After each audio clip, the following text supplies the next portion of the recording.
Kimda kim Rasulullohni o'ldi desa savalayman. Biroz jim tur Umar, quloq sol. Xaloyiq, kimda kim Muhammadga ibodat qilgan bo'lsa bilingki, Muhammad o'ldi.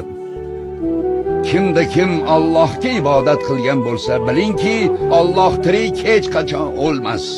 Muhammad ham bir rasul xolos. Undan oldin ham rasullar o'tgan.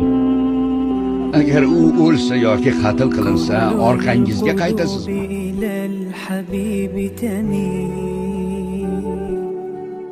ومعي بذلك شاهد ودليل